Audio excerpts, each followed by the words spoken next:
Paper by Wanda Joyner for Research Methods in Social Work. Title of the paper, Poverty Increases Child Maltreatment in African American Communities. The definition for child maltreatment is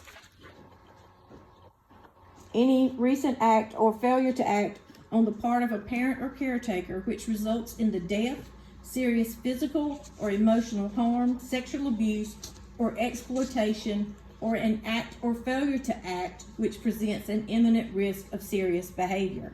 There are 4 types of abuse.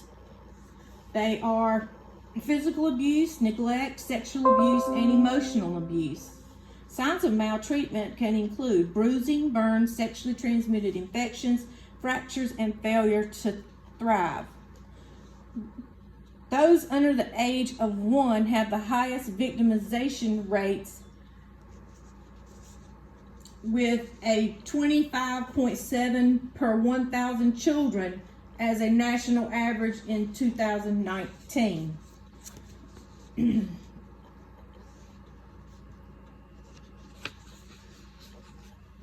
African Americans have the second highest rate of maltreatment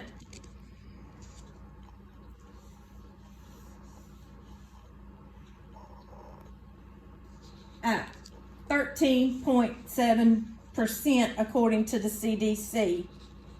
African Americans have high unemployment, lower education levels, substance abuse, and single parent households, which increase their poverty rates and child maltreatment risk. Incidents of abuse in North Carolina, according to the Child Welfare Office, had 128,515 incidents of child abuse. Of this number,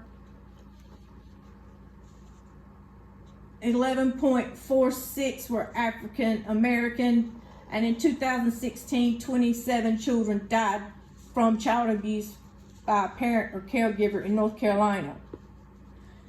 Edgecombe County is a small rural county just east of Rocky Mount, North Carolina.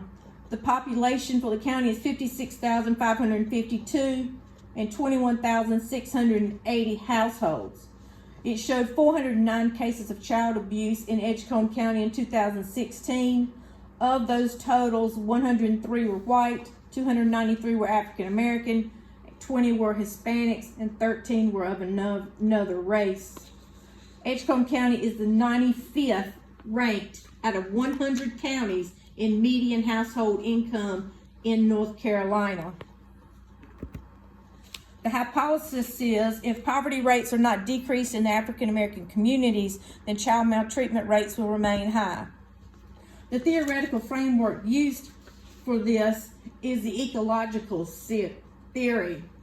This theory has a few major concepts that include all parts of the ecosystem are interconnected, like the parent's lack of income and living in poverty can increase stressors which can directly be related to the higher prevalence of child abuse. Positive aspect of the theory is that one part of the ecosystem changes, it can affect all other parts of the system. So if a parent can get a better job receiving more pay, then the stress can be reduced and new behavior can be learned to eliminate the child abuse. The adaptation of this theory is required and is symbolic by the parent learning a new behavior, which will then be transferred to the child. The new behavior is new behaviors can break generational poverty and maltreatment cycles. The ecosystem perspective is known to based on the survival of the fittest. This competition for resources and advantages going forward makes it adaptable, goes hand in hand with people living in poverty and the increased incidence of child abuse. A person living in poverty must compete for their ability to survive. The hypothesis states if poverty rates have not decreased in African communities, then child abuse rates will remain high. The concept that I would use for this theory is the exosystem, which is the African American parents' economic situation, has a direct influence and can be an indicator that a child may be at greater risk and incidence of child abuse. The report by Smith, Kay, and Presley in 2018 was a cross-sectional study of county-level child maltreatment rates.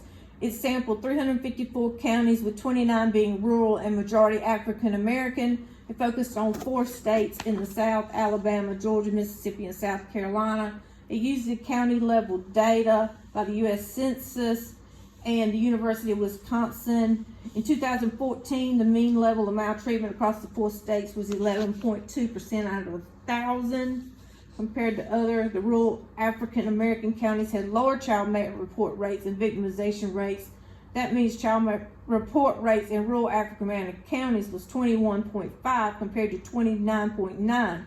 But the study found that lower reporting as a norm was because harsh physical punishment in rural African American communities was accepted as norms, as well as the norms related to family poverty. Espinoza et al. In 2017 conducted a cross-generational study of 170 African American and Latino mothers. It was to study the influence of the socio-demographic, child, and maternal risk factors of child abuse potential in lower income African Americans and Latinos sampled. Approximately 9 out of every 1,000 children under the age of 17 are victims of maltreatment in the U.S. every year. In the African American children, the highest reported rate was 14.6 thousand out of 1,000 children. Studies showed that a person who was maltreated as a child has a higher chance of living in poverty and having a history of maltreatment of their own children, a process called intergenerational transmission. And poverty is also an intergenerational transmission problem. Garwood in 2015 was a study from a larger longitudinal administrative data that tracked a range of service systems involvement out of incomes, histories of poverty or poverty maltreatment during childhood. Had a total of 3,280 adolescent females. They followed up to age 18. For teens with a history of poverty, 16.8% became pregnant at least once by the age of 17. Teens with a history of both poverty and report of child abuse and neglect, 28.9% had become pregnant at least once by age 17 years old. The results show maltreatment is a significant risk factor for teen pregnancy among low-income youth. Also, having a child before the age of 18 increases teens' risk of living in poverty, thus showing an association between poverty and previous child maltreatment and teen pregnancy rates. Sabal from 2004 conducted a period life table method study to estimate the cumulative age-specific rates of maltreatment during early childhood. It was demonstrated in a metropolitan area in Northeast Ohio. It was to illustrate the life table methodology to child abuse and neglect report data and discriminate the use of indicators derived from life tables for monitoring the risk of child abuse. Results revealed that 33.4% of African American children and 11.8% of white children will experience child maltreatment before age 10.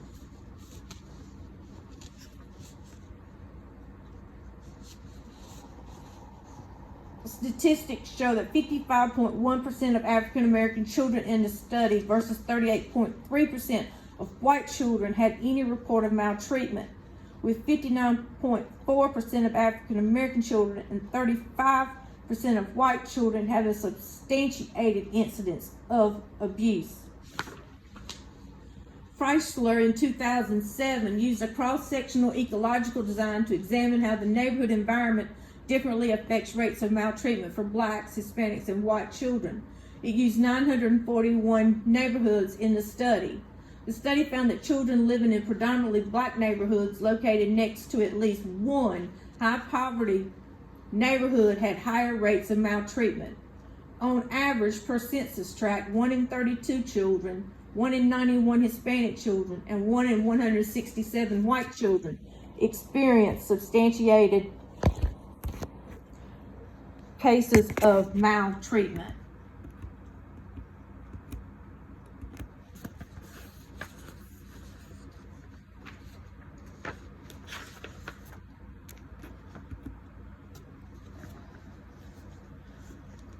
The methodology used is a cross-generational quantitative study designed to examine association between poverty and child maltreatment in the African American population. The study seeks to learn if the cycle of poverty in the African American community also leads to an increase in child maltreatment. The independent variable of this study was child abuse, and the dependent variable was poverty in African American communities. The data was collected as a random sampling of women in domestic violence shelters over a 3-month period. The sample recruiting occurred by posting flyers in 5 battered women's shelters that housed women and children who were victims of maltreatment. The flyers asked the women who experienced maltreatment as a child or lived in poverty any time during their life to contact a social worker at the shelter if they wanted to participate in a brief study about poverty in the African American community and its effect on child maltreatment rates. The participants were provided information about the study and included its purpose and how the information would be used. They signed a consent form and any questions they had were answered. Participants were given a questionnaire that was a Likert scale. The survey consisted of 10 randomly selected women living in 5 domestic violence shelters, 3 in large metropolitan areas, and 2 in a rural setting. The licensed clinical social worker conducted all of the interviews. The participants were given an informed consent.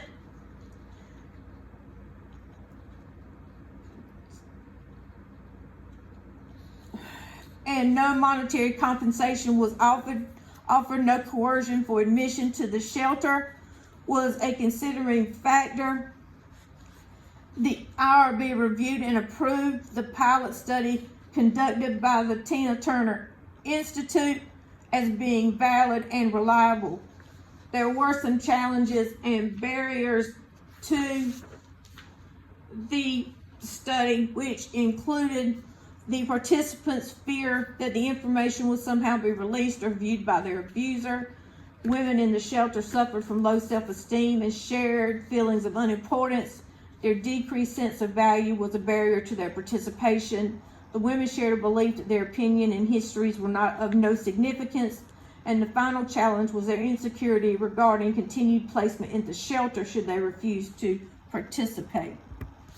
The results showed participants in the study were 60% African American, 30% white, and 10% Hispanic. Child maltreatment experience reported 83% were African American, 33% were white, and 0 were Hispanic. Poverty by life cycle showed 33% African American in childhood, 17% in adulthood, 50% in both. In whites, 33% in all 3 phases. In Hispanics, 100% childhood only.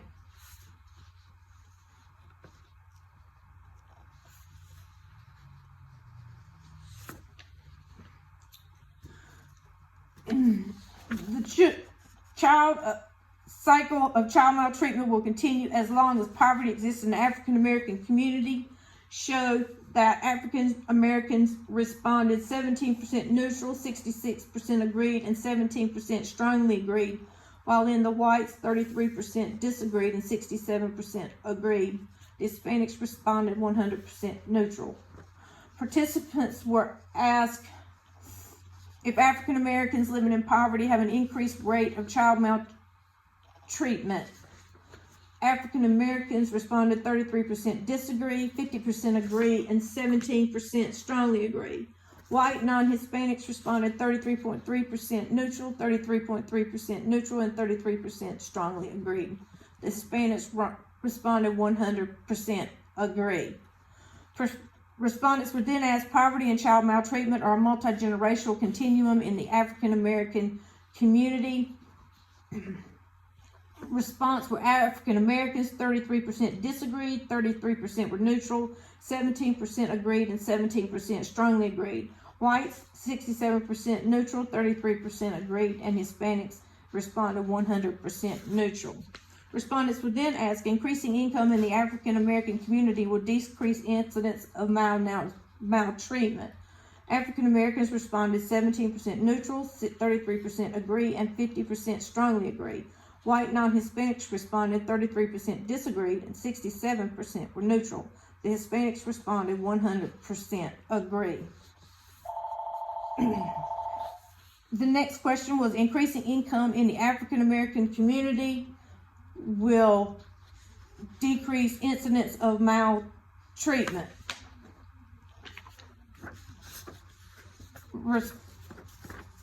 Respondents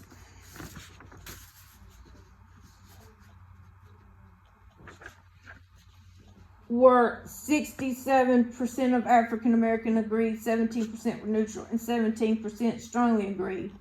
Whites were 33% disagreed, and 67% agreed. The Hispanics responded 100% neutral. The graph below this shows a breakdown where agree and strongly agree and strongly disagree were combined to give you a Likert scale result chart showing each race based on each question and what their percentage breakdowns were. Implications of results for future research. Future research needs to be done to determine whether maltreatment behavior is a learned behavior versus poverty and the ecological factor. The research needs to determine if maltreatment is something that is seen in the home and therefore learned, and if there's maltreatment in the home and there is no poverty in the African American community, then we need to review whether this behavior is learned or whether poverty increases the stressors and the ecological factors around poverty causes the maltreatment. A larger sampling of participants needs to be included. This one only included 10 women, and a larger study group would help us to determine if these percentage rates were accurate. And also there will be a larger sampling in urban, suburban, and rural communities to see if there was a differentiating factor. The collection data for women not in battered shelters also needs to be included, because some women who are battered or maltreated never go to a shelter. They remain in the home with the abuser. So this would give us better information where we could compare those who had left, if they had left multiple times, and those that were still living in abuse to see if this made a difference. Insight into how other races view maltreatment and poverty in the African American community would need to be further studied, because the white majority seems to be neutral to the idea of poverty and maltreatment and how it relates to the African American community. The mindset may be that if it's not happening to me, then it's not happening at all. So more studies would need to be adapted to see if there was a difference in how the majority, which was the white in this country, versus the minority, Hispanic and African American, if there is a difference in how they see poverty and how they see the maltreatment rates in different races. Further research also needs to be done on the per capita funds for poverty in African American communities and how those funds are lacking. In poverty-stricken school districts, they don't receive as much money per student for education because there's less tax income, less property taxes collecting. Also, in poor communities, they don't have the best of teachers sometimes, as teachers will leave a poverty-stricken school system to go to another school system who is able to pay more for